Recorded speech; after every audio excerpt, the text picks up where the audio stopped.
E pode começar, quando o senhor quiser. Pode começar? Pode. Bom, então, boa noite, é um prazer enorme estar de novo com vocês, é muito bom. Hoje, o nosso tema, na verdade, não é um conto, né? É uma pequena peça de teatro.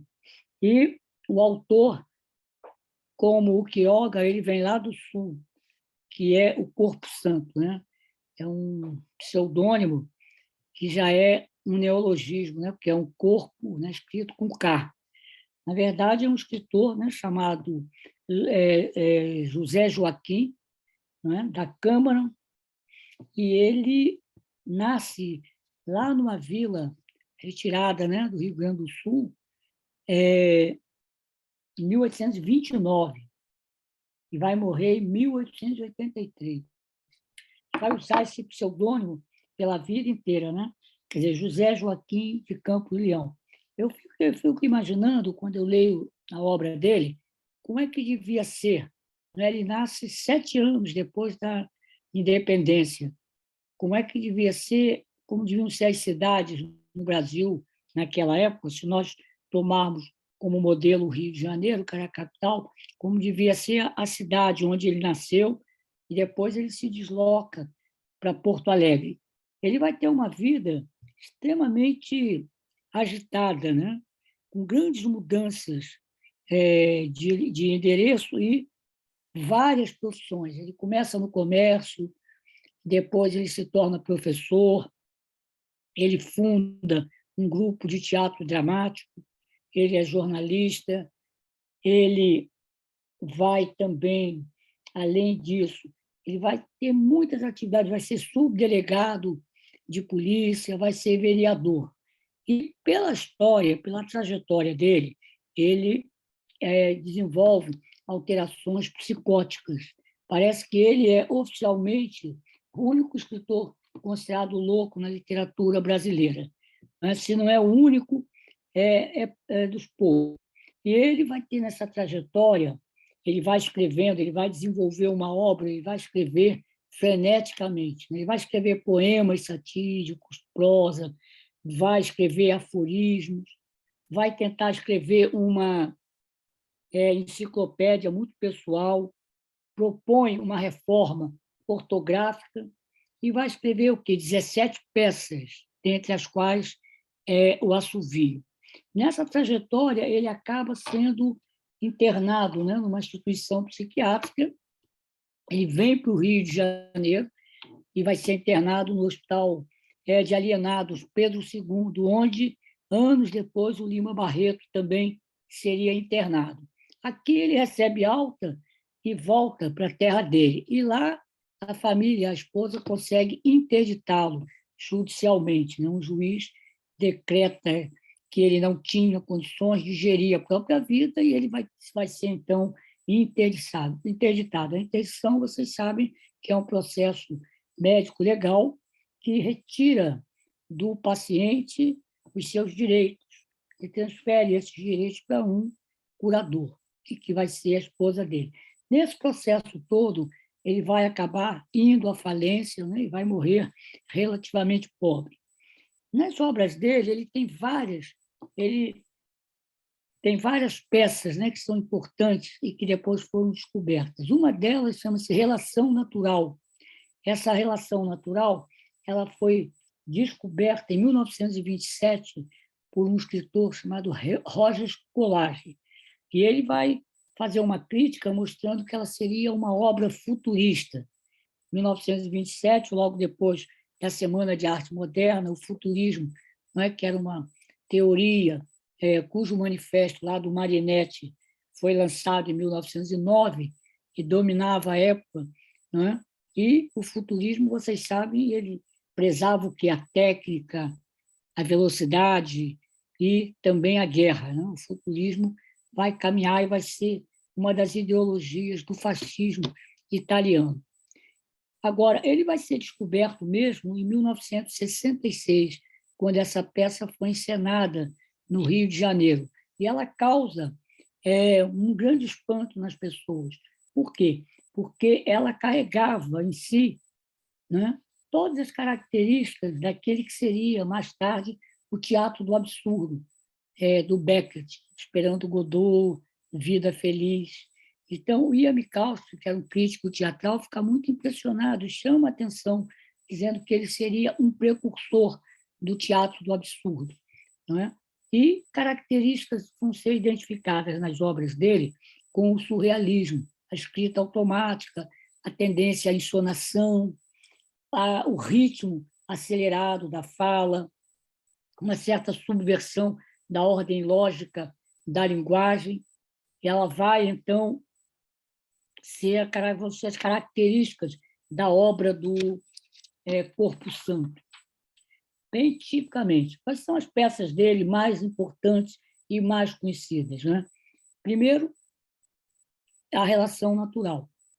Depois, uma peça muito interessante chamada Mateus, Mateus, e uma outra que faz um grande sucesso chamada Eu Sou Vida, Eu Não Sou Morte. Aliás, essa peça, hoje,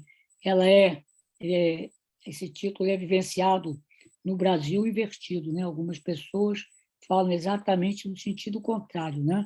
Eu sou morte, não sou vida.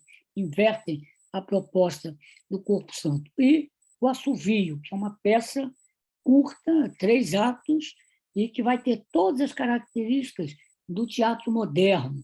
Ele vai antecipar, por exemplo, o Oswald de Andrade, ele vai ser um pré-modernista, muito antes do modernismo. Então, essa peça vai se caracterizar por várias razões. Primeiro, a ironia do autor, não é? Uma ironia importante. Ele nomeia os seus personagens com o nome de pessoas da história.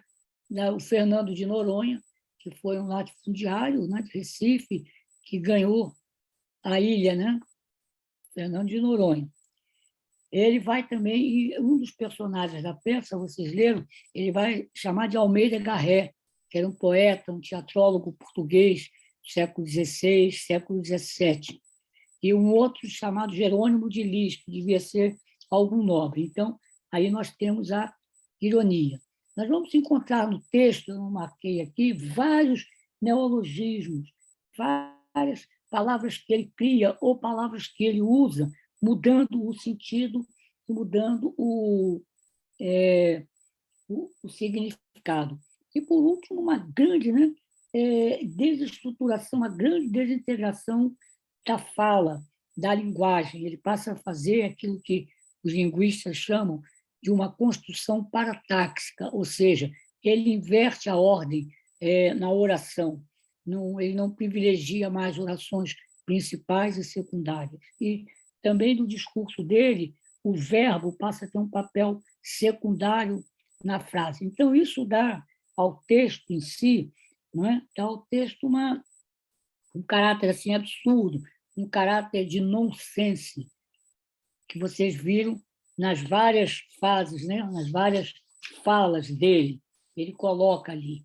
E aí nós vamos observar mais algumas coisas também no texto, né? O personagem principal, o Fernando de Noronha, o Almeida Garré, e os valores da época, né?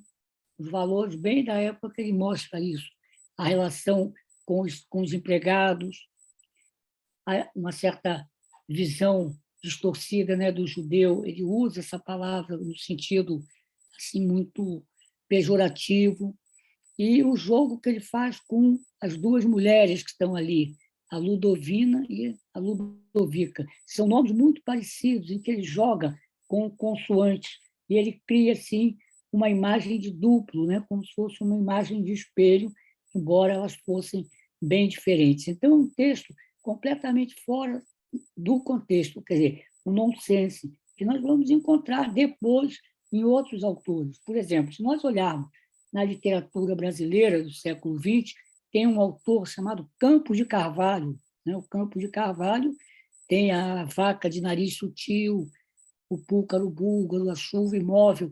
É realmente uma literatura assim, do absurdo.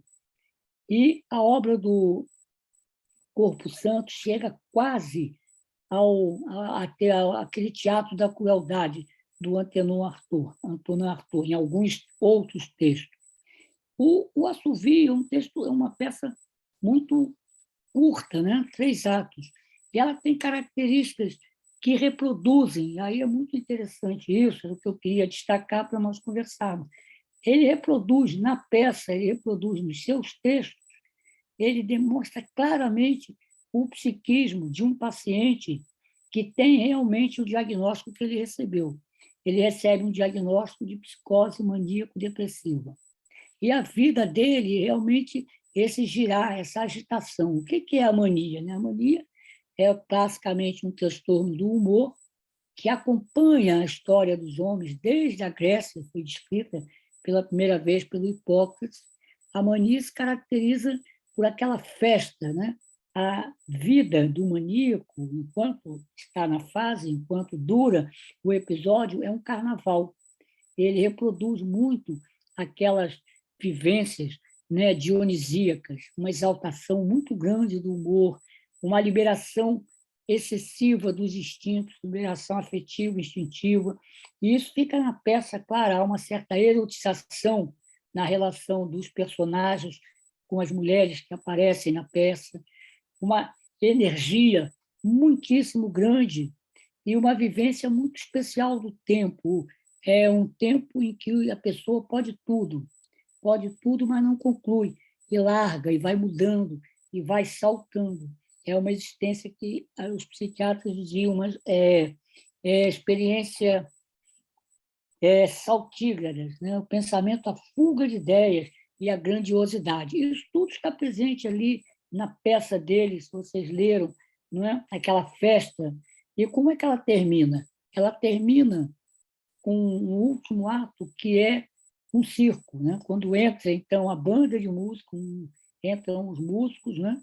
E lá num dado momento aí vem o absurdo em que o autor, o músico, né, o flautista, vai tocar a flauta e não sai nada. E ele aí vira-se para o público e diz assim: ué, a minha flauta está com tétano. Uma coisa totalmente fora do contexto, né? Aplica, né, o tétano ali para explicar, para justificar a falha do instrumento. E depois termina numa dança, né? Numa festa, num circo. E essa peça dele nos faz lembrar, não é, o teatro do José Celso Martinez Correia, não é? É o Teatro Oficina, com uma peça que ficou célebre, que foi O Rei da Vela, do Oswald de Andrade. Ele também tem, se você olhar, comparar a literatura dele com a do Oswald de Andrade, há muitas semelhanças, né? Vocês lembram, não sei se leram O Rei da Vela, né? O agiota, o homem que tinha a fábrica de vela, toda aquela dança, aquele vai e vem marcado por uma profunda fuga de ideias. Então, ele realmente consegue, né? Ele expressa na literatura dele aquilo que ele vivia. Realmente ele faz. A gente pode dizer que essa peça, O Assovio, é uma obra da loucura. E se você lê os textos dele, ele provavelmente, quando ele escrevia, era uma coisa frenética, numa alegria assim muito intensa, e sempre num presente contínuo, a gente podia dizer que ele escreve realmente na fase maníaca. Na história dele, não se tem um relato, mas provavelmente parece que sim, parece que ele teve também episódios depressivos. A psicose maníaco-depressiva, hoje, é o transtorno bipolar, ela se caracteriza pela alternância dessas fases de grande agitação com momentos de depressão. E a literatura dele mostra isso assim de uma maneira muito, muito clara. E tem uma coisa interessante, né, que a gente pega no texto dele, que passa, que é aquela relação que a gente observa na clínica, na mania, nessa grande alegria, nessa alegria dionisíaca, em que o tempo está alterado, né? O maníaco, ele, enquanto o deprimido, ele traz o passado para o presente, ele fica preso, não é, ao passado, e o passado como algo ruim. O maníaco não. O maníaco, ele não sai do presente, ele é um presente sem futuro, é um presente contínuo, que ele fica ali dentro de um grande sentimento assim de onipotência. Aí, quanto mais analisamos o texto dele, a fala dos personagens, nós vamos ver, primeiro, tem uma outra característica, ele faz muitas associações por som, por assonância, faz rimas, tem vários ali que eu não me lembro agora, eu não anotei. Mas, no fundo, o mundo do maníaco é um mundo... A depressão está ali atrás, né? Há autores que dizem que o maníaco corre, se joga para fugir da depressão, que ela vai encostando. Tem um quadro célebre do Marc Chagall, né, o pintor francês, que tem, que é o surrealismo na pintura, em que aparece uma planície, no fundo, uma planície deserta, e a figura é um homem vestido de palhaço, né, com a flor na lapela, recitando. Então, esse quadro mostra bem essa relação que há entre a alegria, entre aquele momento de vida do maníaco e a depressão e a morte que está no fundo colocado ali. E a obra, pelo que eu vi, ela retrata muito bem isso. E o título, né, da peça, o assovio, né? Quer dizer, a peça inteira ninguém assovia, não há nenhum personagem. O assovio chega no final, quando o flautista vai tocar a flauta, ele diz assim: vou dar um concerto aqui, vou tocar de uma maneira que ninguém tocou no mundo. Só que o que sai, na verdade, é um assovio. E aí, há autores que tentam relacionar esse assovio como se fazendo a relação entre a vida e a morte. E isso remete à obra dele também, como os maníacos também remetem àquela figura do clown, né, do palhaço. Né? O palhaço que traz aquela alegria, mas, na verdade, quando a gente olha a pintura do rosto dele, branca e preta, a gente sabe que, mitologicamente, historicamente, o palhaço é o elemento que faz a ligação entre o mundo dos vivos e o mundo dos mortos. Então, isso aparece muito na mania, aparece na obra do Corpo Santo, né? Que o nome dele, o pseudônimo, já é um neologismo, porque ele escreve corpo com Q, já tem um sentido. Então, aquela alegria, aquele teatro, por exemplo, de José Celso Martinez Correia, ele também representa isso, representa o clown, aquela figura que faz essa passagem, que transita através da alegria pelo mundo dos mortos. Para não me alongar muito, eu citei o Campo de Carvalho. Na literatura brasileira existem também personagens que lembram um pouco os personagens dessa peça. Por exemplo, na obra do José Lins do Rego, né? Fogo Morto, tem um personagem que é o chamado Vitorino Carneiro da Cunha, que atravessa todo o cenário, todo o sertão, como se fosse um Quixote, assim, uma coisa grotesca, sempre agitado, e a turba brincando com ele, chamando-o de paparrabo.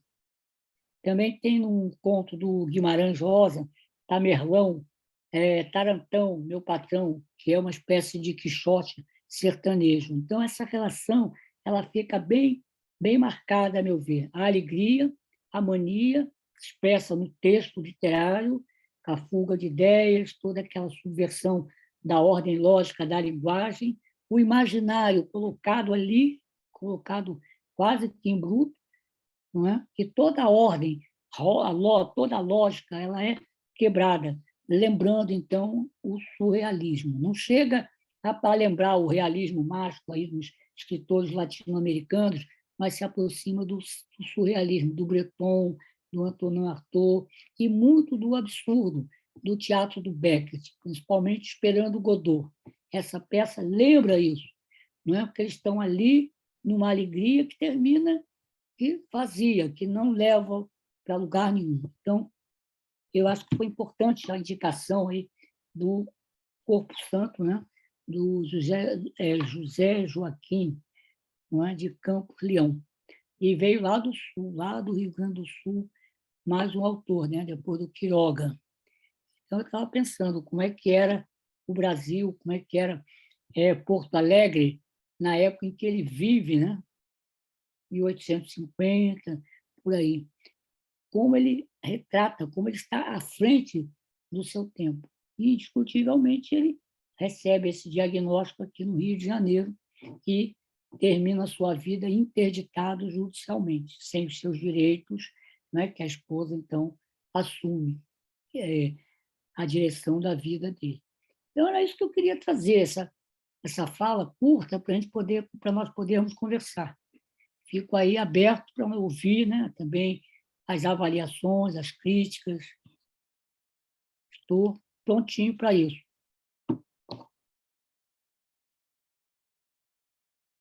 Vamos lá, Inês, prontinho.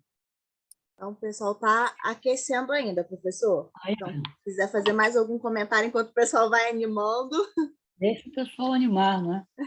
Vou mostrar isso, mostrar que ele tem realmente, quer dizer, a vida dele, ele realmente, ele é uma doença, não é que não tira a lucidez, mas que exalta, né? A vida dele, ele vai transitar, né? Isso fica muito claro nos projetos que ele começa e não acaba, né? Ele monta uma escola lá perto de Porto Alegre, ele monta um grupo dramático, mas ele monta e abandona, ele sai. Ele vai ser delegado de polícia, vai ser vereador, vai ser comerciante, e todos os projetos dele se perdem no ar. E aí, e também as perdas que ele devia ter do ponto de vista econômico. E aí a família interditá-lo, ele vir para o Rio para ser examinado, para ser internado, né? E é liberado logo.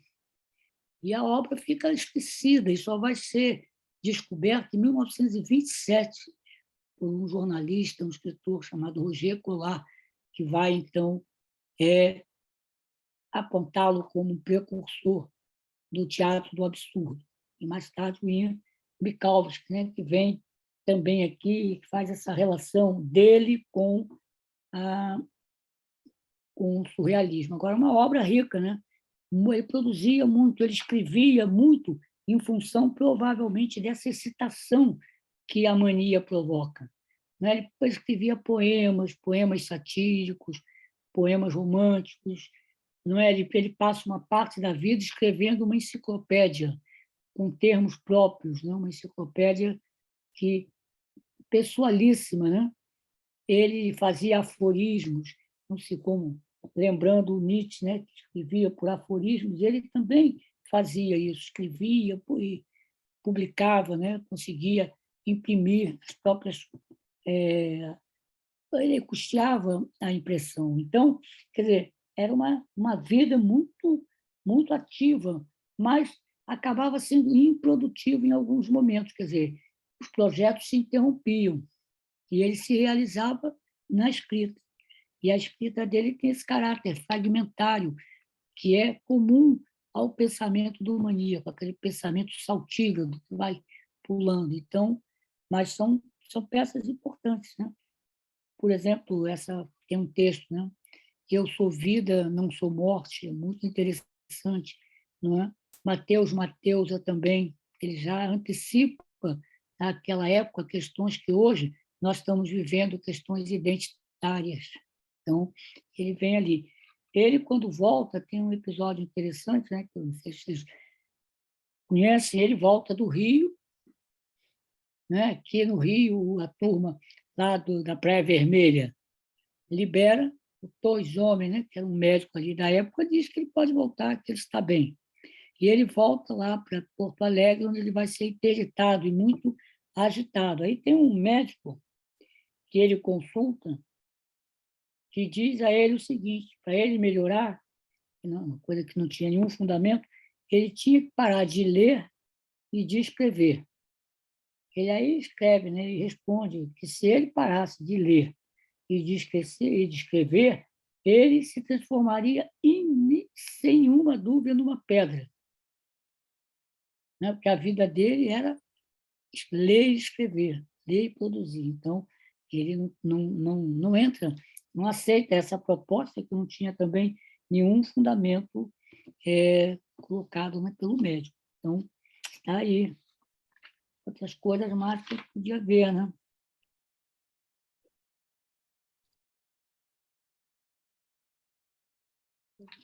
Elizabeth, Bom, gostaria de fazer pergunta eu estou no pronto aí. microfone?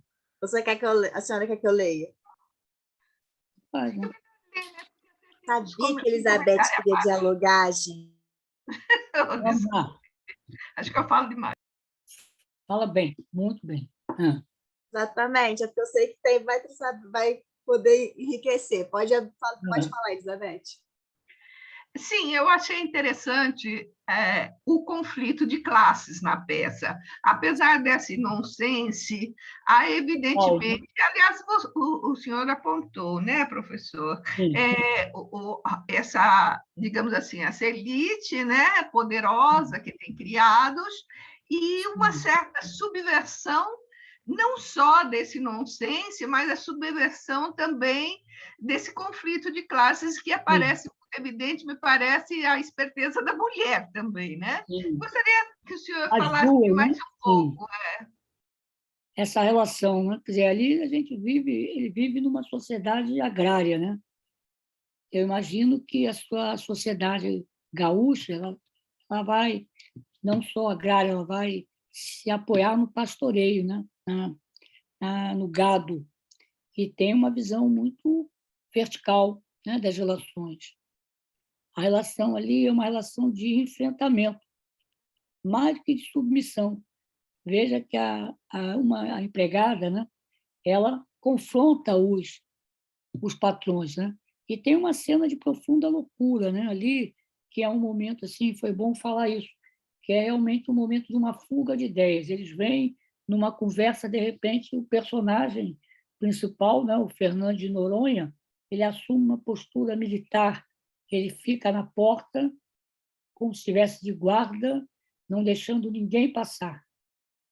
Aí os outros dois vão se aproximando dele e ele os enquadra. E eles também ficam ali impedindo a passagem. E aí a empregada se arma com uma faca, né, para ameaçá-los, mas dentro de uma teatralidade, algo que a gente percebe que não é levado a sério. A intenção do autor é exatamente essa, não levar a sério aquelas falas. São falas que ele coloca sempre em suspenso. A relação fica clara. E a relação homem e mulher, né? Como é que ele resolve se casar com a filha daquele que seria o empregado dele, e as exigências que são feitas. E isso aí fica num diálogo muito interessante, com jogos de palavra, com atitudes assim, muito fora do contexto. Né? Tem um discurso, em dado momento, que o empregado com a mulher, ele troca o nome dela, então ela rebate dizendo: já que você trocou o meu nome, eu vou trocar o seu chapéu. Né? Algo que aparece assim, fora do contexto, né? Totalmente, dentro do nonsense da literatura dele. Ele coloca isso ali. E outras situações, né? Quando o homem diz que sonhou com a mulher.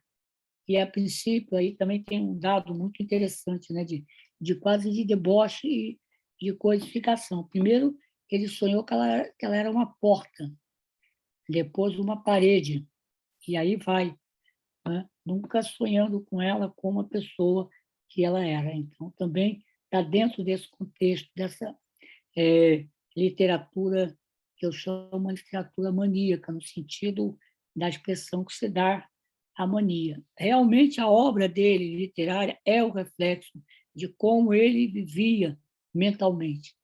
É muito interessante isso. A importância desse conto, eu acho que está aí. Não pela beleza literária, que não é tão rico literariamente, a gente tem uma riqueza, mas ela se expressa por isso.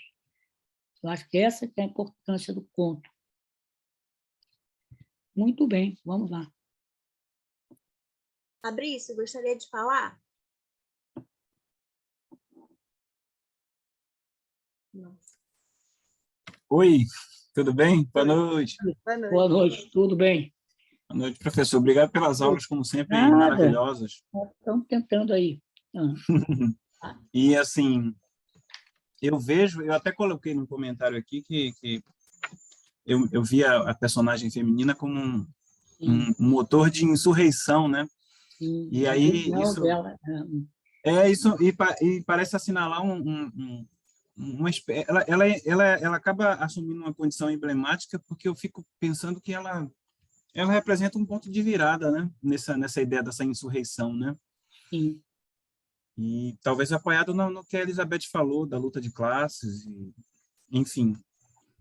E de como ele cria pontos de quebra, assim, eu diria deslocamentos e tal, com relação a essa ideia da comicidade, né? O cômico, Sim. né? Como o cômico ele é utilizado para A ironia, né? Ali colocar. exatamente para provocar assim uma reflexão que não sai do lugar crítico, né? Mas com certa, eu não sei se é possível pensar em leveza, mas ao mesmo tempo intensidade nesse modo de escrever, né? Enfim, eu acho que é essa mulher como ponto de virada, essa insurreição dela. Sim. O que é que o senhor acha?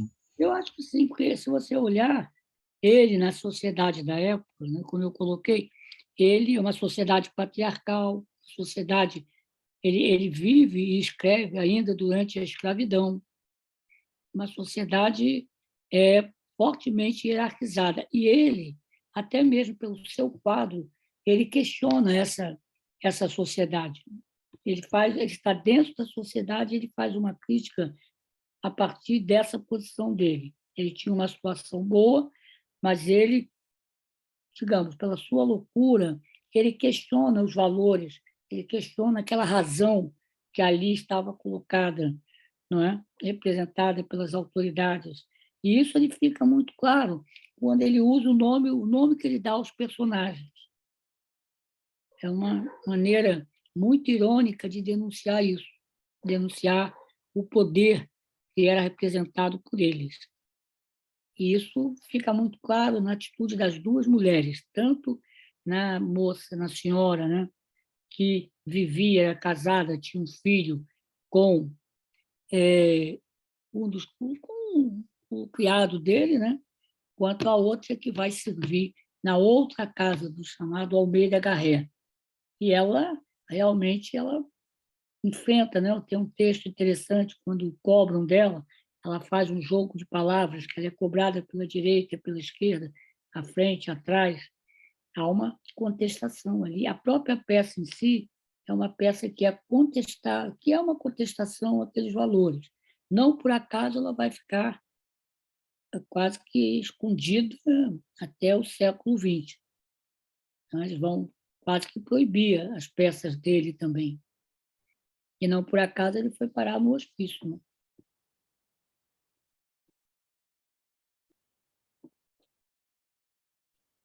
Certo, obrigado, professor. Nada, eu que agradeço aí a contribuição. Né?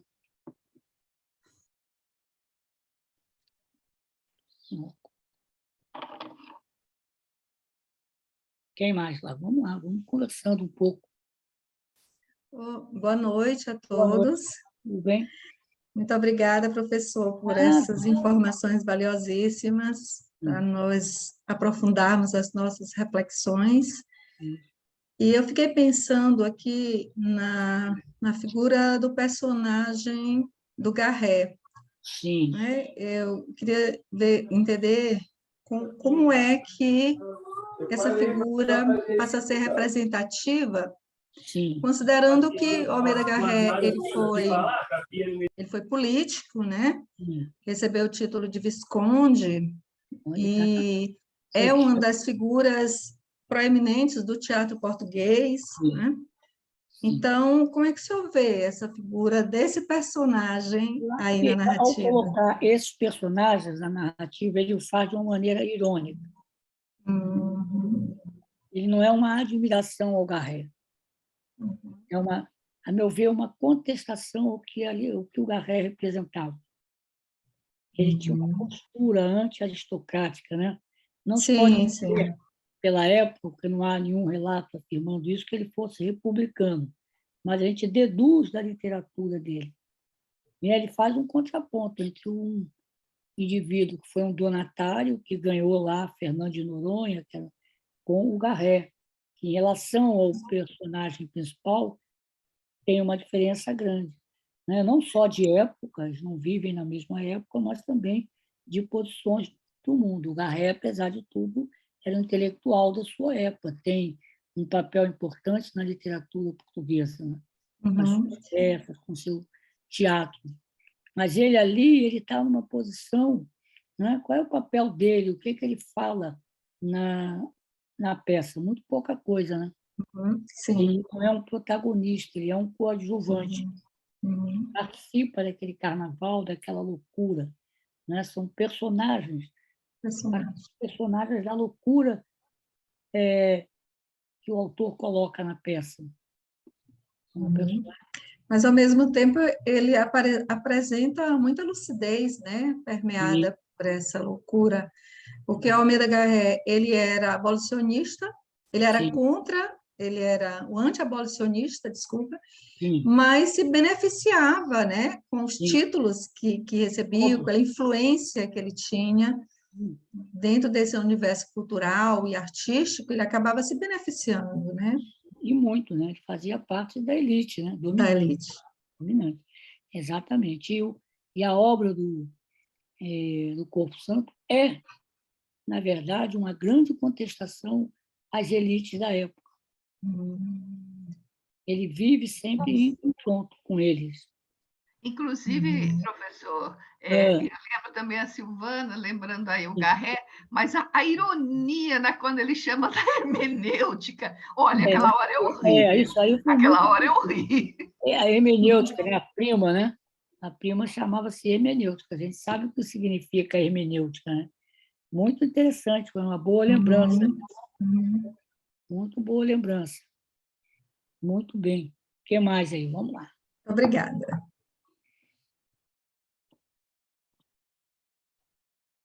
Tem aqui um elogio da Suzete. Se a Suzete também quiser falar depois, pode Vou falar. falar, é muito bom. Sempre bom, né, professor? Amo Sempre as aulas, a erudição desse professor, pessoa linda. bom. Ótima Hoje, escolha do conto, uma felicidade boa. resgatar esse autor que me era desconhecido. Me parece ausente do cânone, mesmo com tanta coisa interessante em sua vida e obra. Obrigada, professor. É a Suzete que mandou essa carinhosa mensagem. Obrigada aí pela mensagem. Ele era realmente fora do cânone, fora dos padrões. Agora, o que é interessante, eu tenho muito cuidado em não psiquiatrizar os fatos, né? Não reduzir tudo à loucura, tudo a um diagnóstico. Mas ele, pela história dele, pela literatura, a literatura dele reflete realmente o que ele vivia. Né? Na verdade, ele preenche, se você olha a biografia dele, ele preenche aquilo que se chamava, quase que se chama ainda hoje de psicose maníaco-depressiva, aquelas alterações do humor, a exaltação, a grandiosidade, a ironia. Ele erotiza, né? A peça dele também tem ali jogos eróticos entre os personagens e as piadas também, não é? Tudo ali, aquela subversão da fala, que é muito comum na mania, a alteração do tempo. O tempo dele, você vê, você não situa essa peça, você sabe que ela está se passando ali, mas não tem uma data, não tem uma. É um tempo quase que fora do calendário, e é um tempo presente. Ela gira ali. Isso é muito interessante. E, se você olhar na ironia dele, olhar as falas, você lê que nas entrelinhas tem a depressão, tem a ideia. Né? Ali é uma luta mesmo entre vida e morte. Eles estão ali se colocando, o que é muito característico de quem desenvolve esse tipo de alteração psicopatológica. É muito, muito interessante essa literatura dele. Por isso que eu sugeri, né, que a gente falasse sobre ela, porque não é um autor falando da loucura dos outros, é um autor expressando a sua própria loucura. Então, aí, vamos lá. A Elizabeth faz um comentário também. Elizabeth, se quiser falar. Nos estudos da teoria da literatura, no formalismo russo, fala-se das funções da linguagem, e esta peça, pelo nonsense, na função fática do que da lógica linear. Sim. Interessante. Muito interessante. Você vê que no quadro, na festa, quando termina, que entra uns músicos, você percebe classicamente ali aquilo que a gente vê no Clau. A gente vê uma coisa que na clínica a gente pode. Eu fiz essa transposição da clínica, né? Da vivência que eu tive, tenho com pacientes com esse quadro, com esse diagnóstico, para a obra dele, tomando como referência a biografia. E a gente vê nitidamente que essa alegria que caracteriza a existência maníaca, ela carrega uma interação entre a alegria e a tristeza, entre a vida e a morte. Está sempre ali presente, é um trânsito que se dá. E isso fica presente na fala deles, na maneira como termina a peça, né? Na verdade, a peça termina, digamos, com um grito, né? Que é o assovio. Na verdade, não deixa de ser um sinal, né? Um sinal de alarme. É isso que ele mostra ali, a transitoriedade está presente ali na peça. Eu achei muito interessante esse aspecto aí. Muito bem, vamos lá. A pergunta da Adriana Carolina, inclusive também, Adriana Carolina, se quiser comentar. Ela gostaria de saber se há graus de mania. Sim, há. Não é a mania? O que é a mania? A mania é uma alteração do humor, fundamentalmente, né? Como a depressão. A mania, o humor, o que é o humor? O humor é parte da nossa vida afetiva pela qual nós percebemos a nossa vida interna. Não é uma percepção da nossa condição interna. E é uma condição, uma doença, é um quadro muito antigo, né? Enquanto, por exemplo, se nós quisermos olhar a clínica psiquiátrica, enquanto a esquizofrenia, que hoje que é a grande imagem da loucura, da psicose, ela só começa a ser descrita no início do século XIX, a mania foi descrita lá atrás, né? No século V a.C., pelo Hipócrates. Hipócrates escreveu a mania com muita semelhança com o que a gente tem hoje. A agitação, a euforia ou a irritabilidade. Uma outra característica da mania, e que fica presente nos personagens dele, é que não suporta, o maníaco não suporta interdição. Ele está sempre no limite das vivências, mas ele não aceita limites. Então, o Hipócrates vai descrever a mania dentro daquela concepção dele dos humores. O que para o Hipócrates provocava a mania? A mania tinha um conceito mais amplo, de loucura agitada. O que provocava a mania? Era o excesso da bile amarela. Ele dizia, o maníaco é um atrabiliário. O que é um atrabiliário hoje? É uma pessoa que não respeita regras na mania. O maníaco pode tudo, não é? Ele não dorme, ele se sente a melhor pessoa do mundo, ele é poderoso, ele contém o mundo, né? Nos seus braços, e se mete em muitas confusões por isso, muitas. Né? Alguém já disse que o maníaco mesmo é como se fosse um carro sem freio, né? Na música do Alceu Valença, é um carro sem freio na contramão. A mania atravessou, então, todos esses séculos, né? Com essas características. Ao lado dela vem a depressão, que é o outro lado, era a mania bipolar. Ou sai da mania, entra na depressão. E aí também foi descrito pelo Hipócrates. Interessante que ele, 5 séculos antes de Cristo, escreveu a mania, como nós a conhecemos, com algumas mudanças, descreveu a depressão grave, triste, que ele chamou de melancolia, porque ele acreditava que era uma degradação da bile negra, daí o termo, melancolia. Ele vai descrever também, já que a gente falou sobre isso rapidamente, a epilepsia. A epilepsia, até aquele momento, era considerado um mal sagrado, morbus sacer, né? Expressava a insatisfação dos deuses. Ele vai e diz, olha, ela não tem nada de sagrado. Ele aí faz um corte epistemológico com a medicina mágica. Ela é uma doença como as outras. Aí ele achava que era devido, né, ao esfriamento anormal do encéfalo. Ele começa a descrever ali a epilepsia. Ela só vai ganhar esse nome mais tarde. Os árabes é que dão esse nome. E ele vai descrever de uma maneira muito rica a histeria, que ele achava que era algo ligado à feminilidade. Daí o nome, histeria, útero, matriz. Por que ele achou que era algo ligado às mulheres? Por várias razões. Primeiro, pela condição das mulheres em Atenas. As mulheres em Atenas elas tinham uma condição também de opressão, não é? moravam num espaço na casa que só elas moravam, chamado gineceu, daí tudo que diz respeito à mulher, na saúde da mulher, tem esse radical, e o amor, além das guerras, das confusões, o amor predileto dos homens na Grécia, naquela época, era o amor homossexual. A relação homem-mulher tinha a finalidade, dentre outras, de reproduzir a espécie. Tem até uma peça, né, do Aristófanes, chamado Lisístrata, que era uma mulher que vai reunir as mulheres de Atenas e vai promover a primeira greve da história, onde elas forçam os homens a mudar o padrão, recusando-se a ter qualquer relacionamento com eles. E depois o Chico Buarque faz uma música chamada As Mulheres de Atenas, em cima dessa peça. E ele vai achar, né, que a mulher histérica, ela tinha as crises porque o útero, daí útero na histeria, ele migraria na cavidade abdominal acompanhando as fases da lua. Isso que ele descreveu naquela época, com a linguagem da época, séculos depois da psicanálise com Freud, estudando a histeria, vai tocar nesse ponto com outra linguagem, a questão da repressão da sexualidade.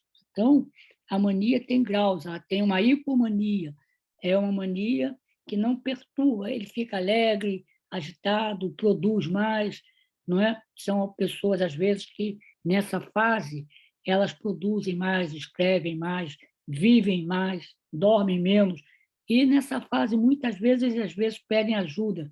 Outro dia eu atendi uma pessoa, um escritor, que ele pediu ajuda porque ele fica nessa fase de... Ele fica muito cansado, ele tem noção, ele fica cansado, ele faz muitas coisas, trabalha muitas horas, escreve não sei quantas horas, dorme pouco.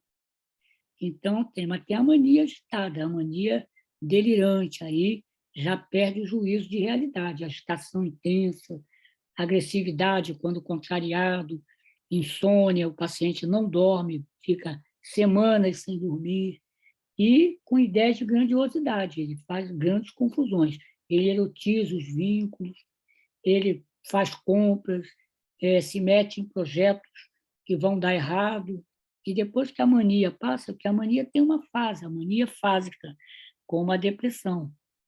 Se você não tratar a mania, ela dura muitas vezes 6 meses, 4 meses. Pode imaginar o que era ser maníaco na época do nosso amigo, do Corpo Santo.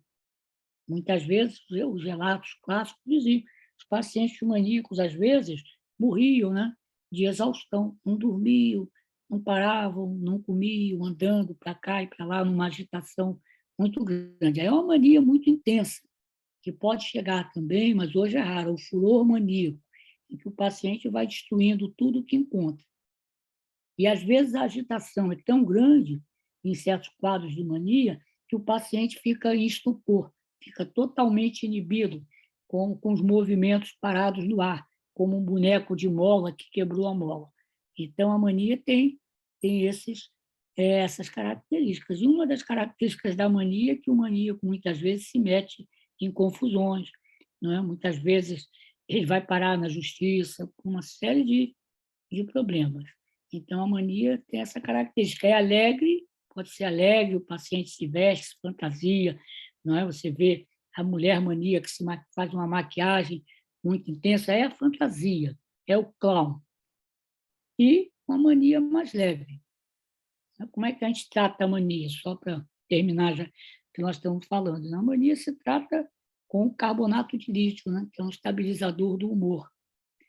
Ele vai lá e vai diminuindo essa excitação, o humor vai se arrumando, geralmente aí há uma melhora grande e você faz a prevenção. Mas a mania tem uma riqueza muito grande na literatura, né? Se você olhar a obra do Oswald de Andrade, ele, por sua vez, eu acho que era um pouco hipomaníaco, pelas confusões também que ele se metia, as muitas relações afetivas, não é? As grandes coisas, ele acaba gastando toda a fortuna da família, e isso se reflete no Rei da Vela e em outras obras dele. A gente vai vendo por aí. Muito bem. Não sei se eu falei muito aí. Muito. Olha só, Suzete tem outro comentário. Tem um Vamos lá. livro sobre tratamentos psiquiátricos atuais que incentivam Sim, que o paciente se manifeste artisticamente. sim. Veja escrito importante, precursor de Samuel Beckett, do Teatro do Absurdo. Impressionada, né? Comentando sobre o texto. Samuel Beckett, né? Tanto é que eles achavam que o Corpo Santo ele vai vir antes, né? Ele vai pronunciar o que o Beckett vai escrever depois, né? O conto dele, esse conto, se você quiser, eu ia mostrar. Você pode fazer uma analogia com Esperando Godot. Guardadas todas as diferenças, há uma semelhança ali, que ambos estão esperando aquilo que nunca chega, entendeu? O maníaco é assim, é algo que ele está esperando, que ele corre, mas nunca chega. Mas vamos lá, então. Eu cortei aí, desculpa. Interessante. Olha, a Débora tem uma pergunta. Débora Grivotti. Professor, o senhor falou sobre a imagem do palhaço sendo uma passagem da vida para a morte. Poderia falar novamente? Eu morro de medo de palhaço. Eu também, né? Não, eu morava junto, morria de medo. O palhaço, você vê que historicamente, né? Depois ele sofre mudanças, quer dizer, o carequinha que aparecia na televisão já tinha, mas o palhaço clássico, o clown, não é? Ele é um representante daquilo que se chama consciência trágica, quando ele vem lá da comédia italiana, quando ele vem pela Idade Média, né? O palhaço era uma figura que aparecia nas danças da Idade Média. A Idade Média fazia o carnaval, era um momento, né, da colheita em que as regras todas eram suspensas. Inclusive, as pessoas podiam se vestir de papa, de rei. Havia toda uma alegoria, não é, nessa época. E o palhaço aparecia, fazendo a ligação da morte, do mundo dos mortos, com o mundo dos vivos, através de todo aquele jogo de cena, através da pantomima. O palhaço clássico, antigo, o clown, o rosto dele é branco e preto, né? Com cores escuras, simbolizando essa posição. Né? O palhaço, veja que mesmo aqui, mais antigamente, os circos, né? Quando chegavam na cidade, não é isso? Nas cidades pequenas, quem foi de cidade pequena deve lembrar, o anúncio do circo era o palhaço, né? Um palhaço sentado de costas num cavalo, num burro, andando pela cidade e cantando tal, não é? E tinha um ditado, as pessoas no interior, né, tinham medo, que diziam que o palhaço era o ladrão de mulher, quer dizer, ele tinha essa característica, né? Que ele também era associado aos ciganos. Ele aparece, se vocês forem ver, e na literatura ele vai aparecer muito com essa conotação. É claro que depois foi mudando, né? O palhaço passa a ter outras significações, mas a imagem clássica do clown é essa, lá de trás. Agora, alguém falou, né, do tratamento da mania, né? Sim. O tratamento da mania é muito difícil, né? Na fase mania. Por quê? Existem meios naturais, professor. Existem meios naturais para o controle da mania. Da mania. Como é que a gente faz, né? O paciente mesmo em mania, veja o autor, né? Eu não acredito que a família dele quisesse interditá-lo para prejudicá-lo ou coloca no hospital, porque às vezes fica incontrolável. Ele não dorme, não come, ele gasta tudo, ele sai, ele se expõe. Então, é difícil. E é difícil você tratar um paciente nessa fase maníaca, por quê? Porque ele se sente muito bem. Como é que você vai dar remédio, vai conversar com uma pessoa nessa fase, se ela se sente a melhor pessoa do mundo, o homem mais bonito, amado por todas as mulheres, ou o contrário? Então, como é que é isso? É muito difícil nessa fase, é quase como urgência. Agora, é claro que a arte-terapia ela funciona muito bem, sempre funcionou, não é?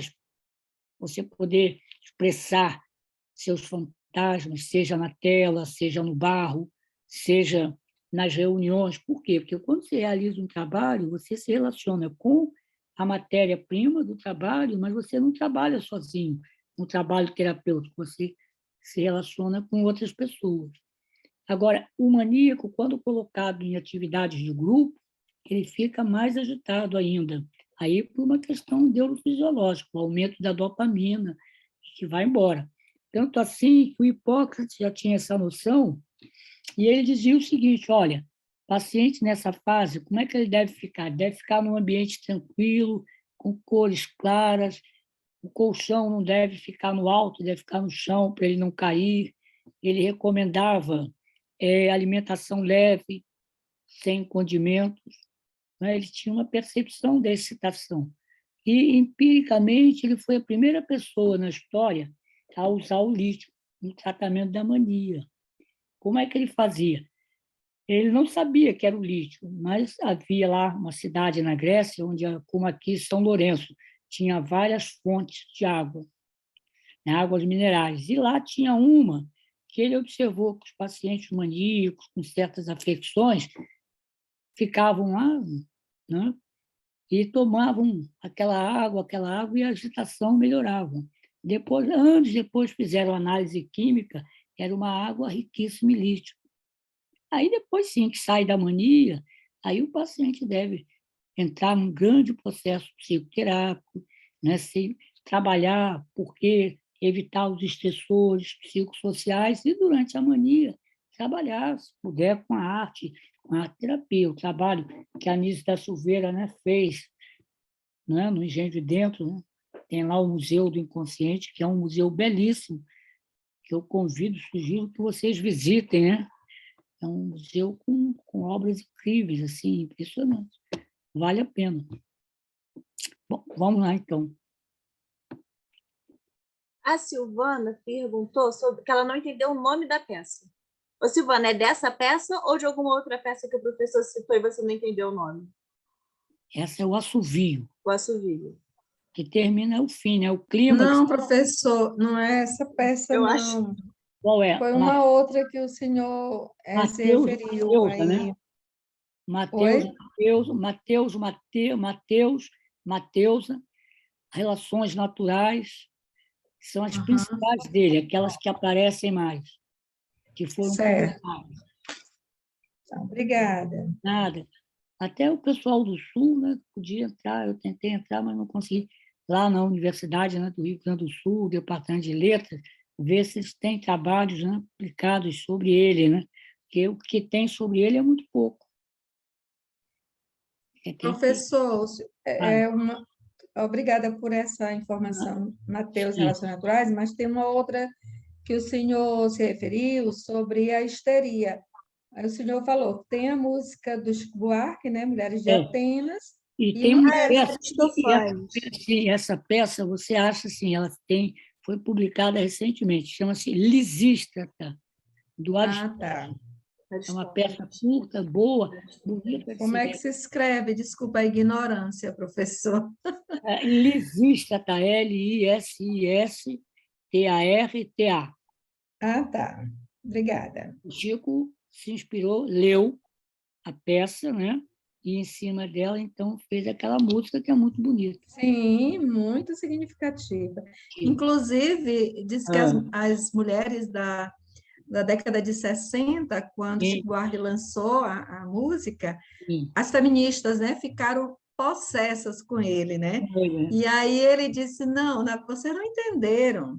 entendeu? O que eu estou Exatamente. fazendo aqui com essa letra é justamente uma Justificar. ironia, é uma Exatamente. ironia, Aí elas entenderam, que vocês não se inspirem.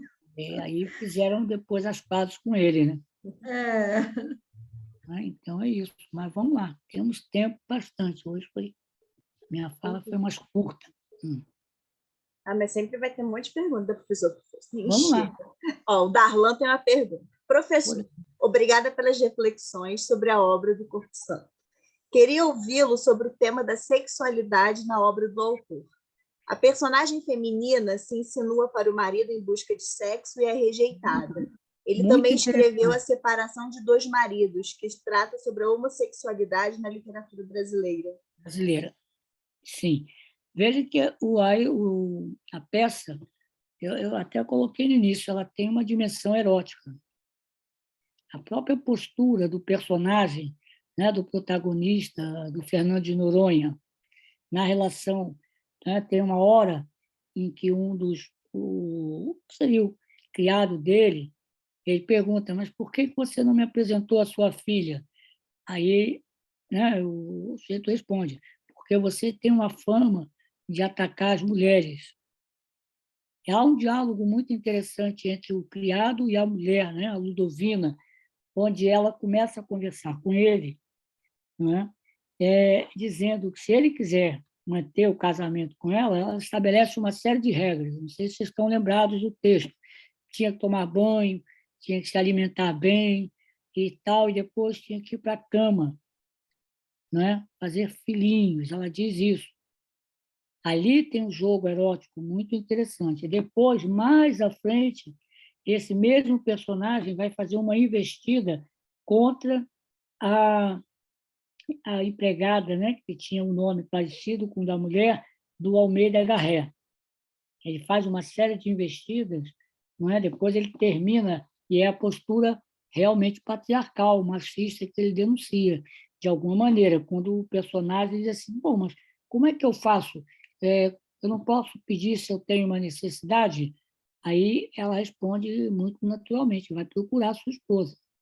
Mais ou menos esse é o texto. Então, a erotização está ali, colocada, né? E ele tem realmente um trabalho onde levanta a questão da homossexualidade. Eu não conheço esse texto, não li, mas eu sei que ele tem. Então, está presente ali a erotização. E a erotização está muito dentro também do quadro da mania.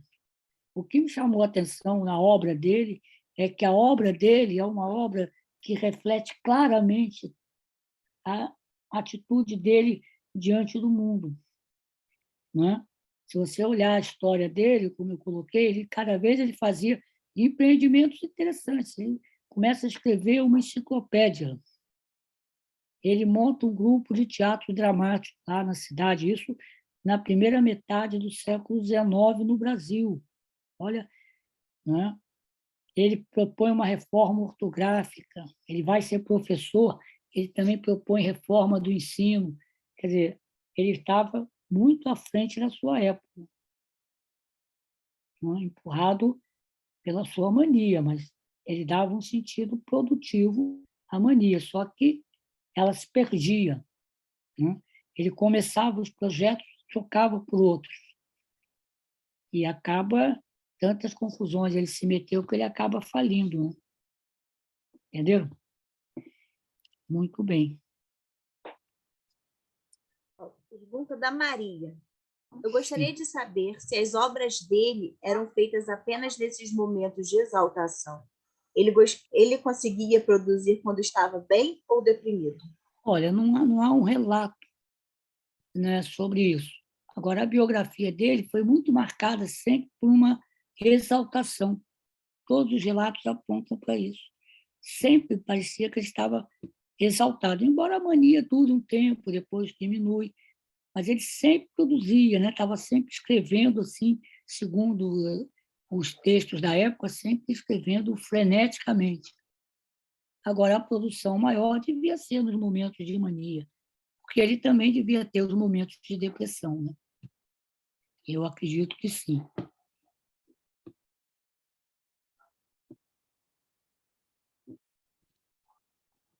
Aí aqui algumas mensagens de agradecimento.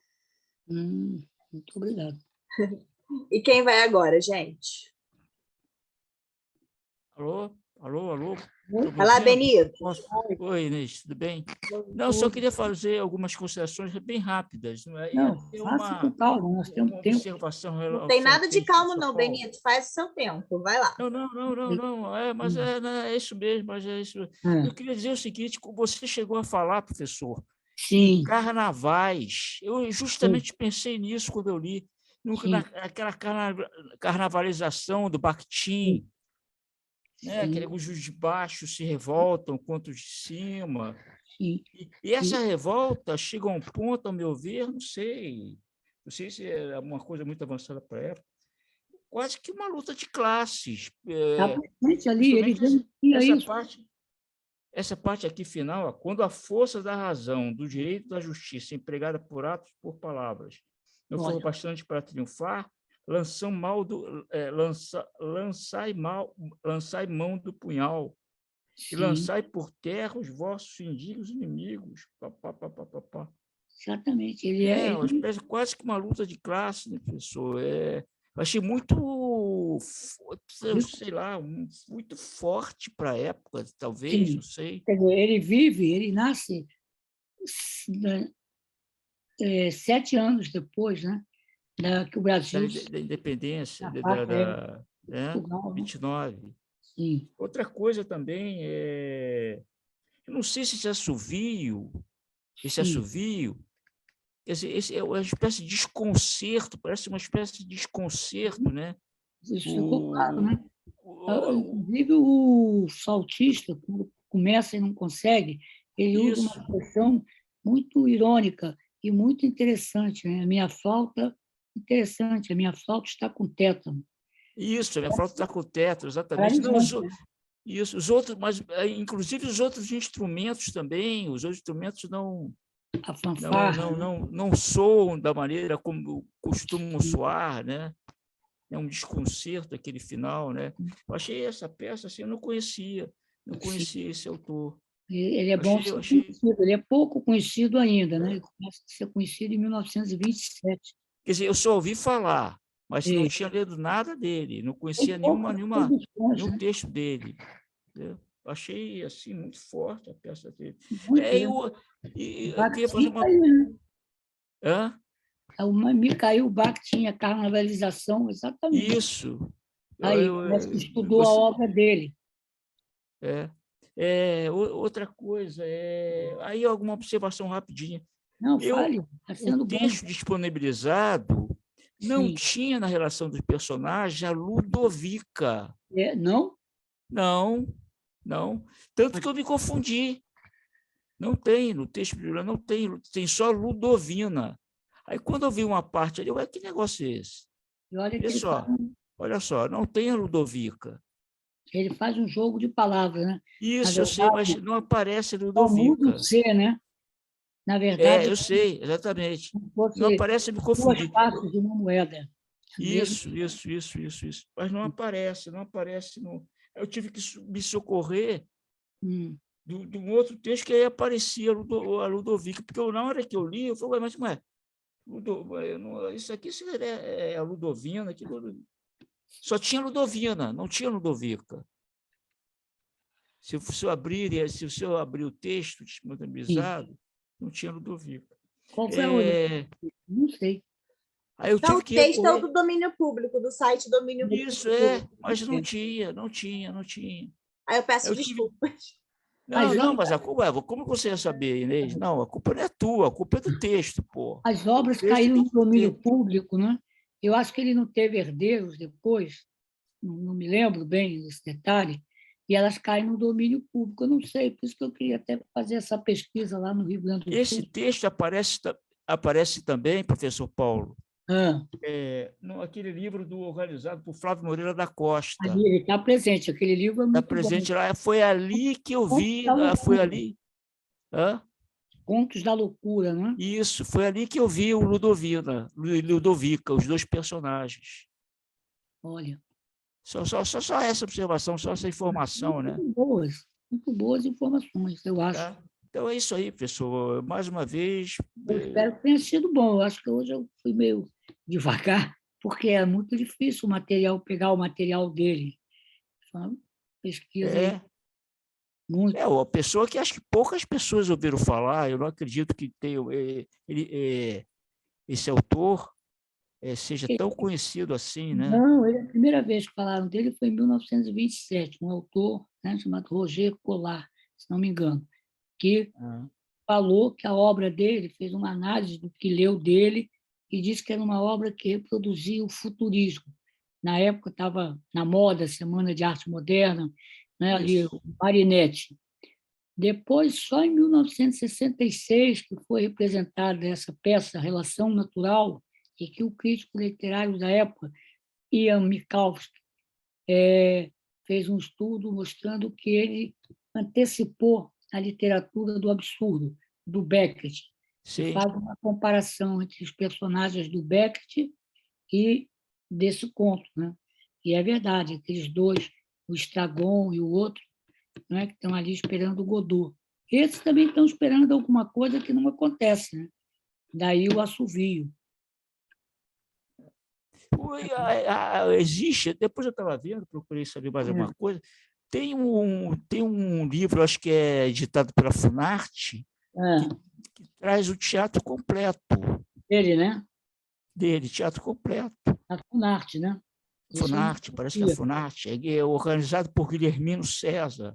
Que foi quem, depois do I.M. Caos, que foi quem publicou as obras dele. O Guilhermino era um poeta mineiro. É isso aí, professor. Tá aí, parabéns aí. Parabéns, obrigado aí. Tá? Prazer esse autor, né? A gente conhecer bem. E aí, já que nós estamos falando, nós falamos que ele nasce 7 anos depois da independência do Brasil. Nós estamos a 7 dias, né, do 7 de setembro, que temos que ter muito cuidado para que essa turma da direita, os fascistas, não se apropriem de determinadas datas, determinados símbolos aí, e usem do jeito que eles vão usar, né? É verdade, é verdade. É isso mesmo, é isso mesmo.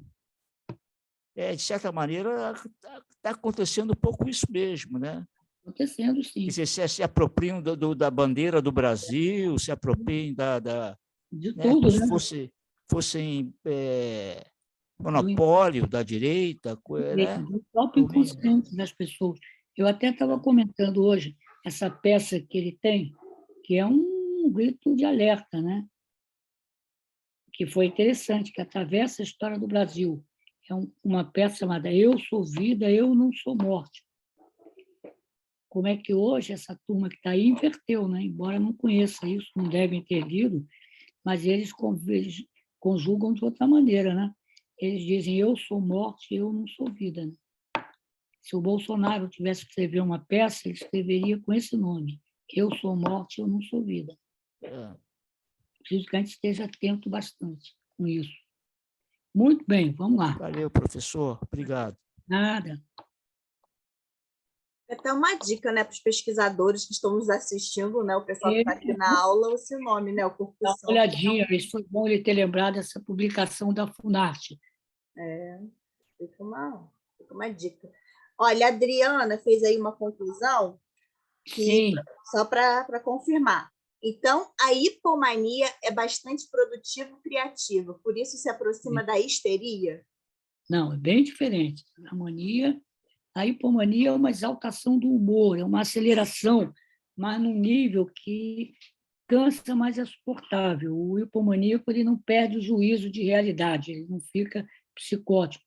E ele por si, é quando ele busca tratamento. A histeria é outra coisa. A histeria é uma neurose, né? Tem ali uma série de conflitos internos, intrapsíquicos, e tem diversas manifestações, né? Uma certa superficialidade da conduta, uma tentativa assim, sedutora, e que pode se manifestar como crises, aquelas perdas de memória que a pessoa fica perdida durante alguns dias, crises que lembram crises convulsivas, aquela forma da paralisia, né? A chamada histeria de conversão, em que o paciente ele descarrega um dos termos do conflito sobre a forma de sintomas, paralisias, cegueiras, perda da voz, não é? Mas é diferente, bem diferente da histeria. A Fernanda aqui colocou um comentário só para lembrar como ele antecipou coisas, né? Que o Manifesto Comunista de 1850. Sim. Oi? Manifesto Comunista de 1850. O que tem? Os O colunistas? Manifesto Comunista de 1850. É ali. Ele vai morrer em 1883. Não se pode nem saber se ele leu o Manifesto Comunista. Então, no início, o Manifesto Comunista foi publicado em algumas línguas, não em português. Né? Então, eu não sei se ele leu, mas a postura dele é uma postura que está em total confronto com os valores da época. Ele está numa sociedade escravocrata, patriarcal, uma sociedade onde a gente fica pensando, né? Mesmo Machado de Assis, se é escritor naquela época era muito difícil, né? Porque as pessoas não liam, né? Machado de Assis tem uma crônica que ele diz isso, ele fica assustado quando foi feito o primeiro censo no Brasil, em que 85% da população não sabe ler, só 15%. Né? Ele fica espantado. Né?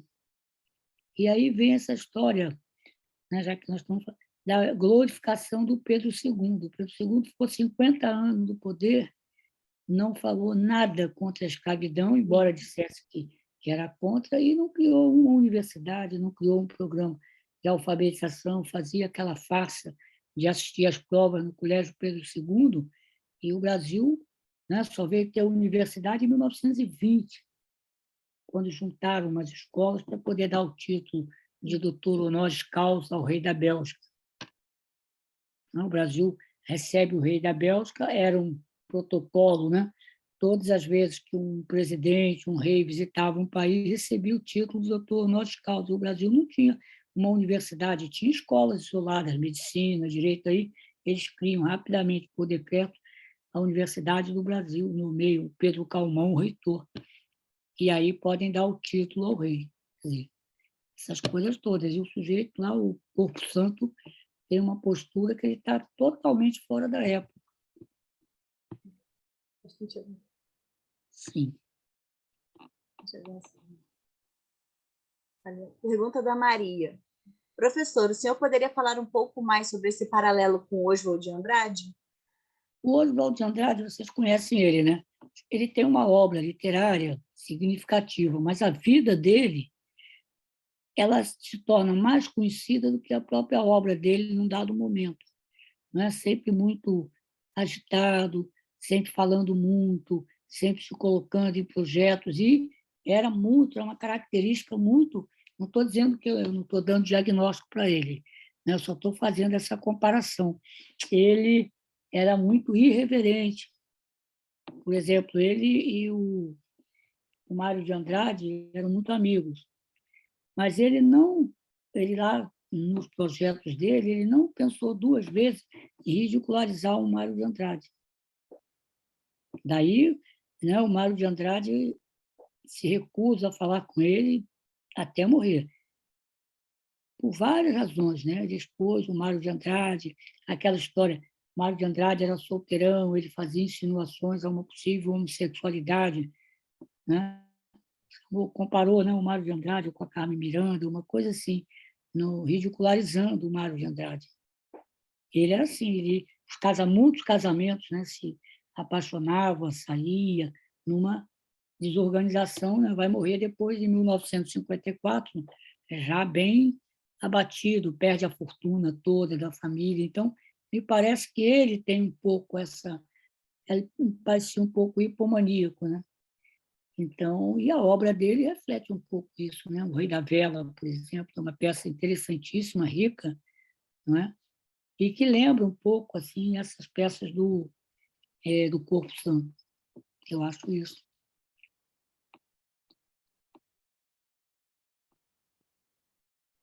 A Adriana está perguntando se vamos tratar de histeria na literatura, em alguma das obras do curso. Eu não me lembro quais são as próximas obras que tem. Deve ter. Vou precisar olhar, peraí. Dá uma olhadinha. Vamos ver se tem. Pode ser que tenha, né? O grande exemplo na literatura mundial da histeria é Madame Bovary, do Flaubert, que deu até um termo que a psiquiatria usa muito, que é o bovarismo. Né? O próximo é Diário de um Louco, né, do Gogol. Aí já é o delírio mesmo, né? Psicose ali, muito interessante.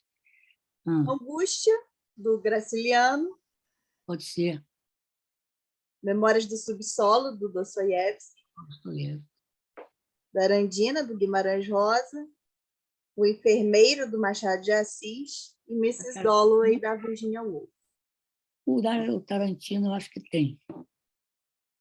E acho que a Mrs. Dalloway também tem, não sei. Não me lembro agora. Assim. Mas a gente vai falando. Professor, a angústia vai ser todo o livro ou o senhor vai fazer um recorte? Não, eu vou fazer um recorte, porque o livro vai ocupar um tempo grande, né? Sim. O Diário do Louco dá para comentar o livro todo. O Diário de um Louco é curto. Teve o Diogo Vilela, né, que representou o Diário Mas do eu estou Louco. ouvindo bem. Hã? Foi até Uma pessoa abriu o microfone. o Diogo Vilela foi interessante que ele Elza, junta o tênis de vocês aqui. Peraí, Amanda, desliga o microfone, por favor. ele ficou lá no serviço, ele foi lá no nosso serviço, no UERJ, que ele queria conviver um pouco com os pacientes, tal, para ver, né? Então, ele estava, na época que ele estava numa novela, não me lembro, era o Astro, não sei, uma coisa assim, e ele pediu para não falassem quem ele era, né? Então, ele foi assistir uma reunião de grupo operativo, tal, os pacientes. De repente, a paciente falou: "Você é o Diogo Vilela, né?" Ele falou: "Não, eu sou parecido com ele, mas não sou ele, não." Entendeu? Porque ele não queria ser reconhecido. Aí, depois, ele montou a peça. Muito bem. Mas o Angústia é só em novembro, então dá tempo. Em novembro, né? Novembro, dá tempo. O Angústia é um livro duro de ler, pesado, né? Não sei quem indicou, como toda obra do Graciliano, né? Uma obra toda muito pesada. Mas vamos ver.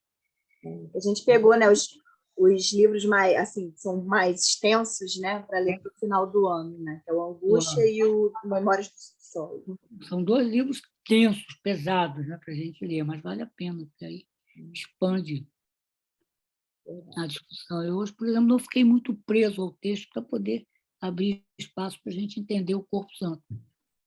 Sensacional. Mais alguém gostaria de fazer algum tipo de pergunta, algum comentário? A hora é agora. Estamos aí, temos tempo ainda, né, um pouquinho. Temos.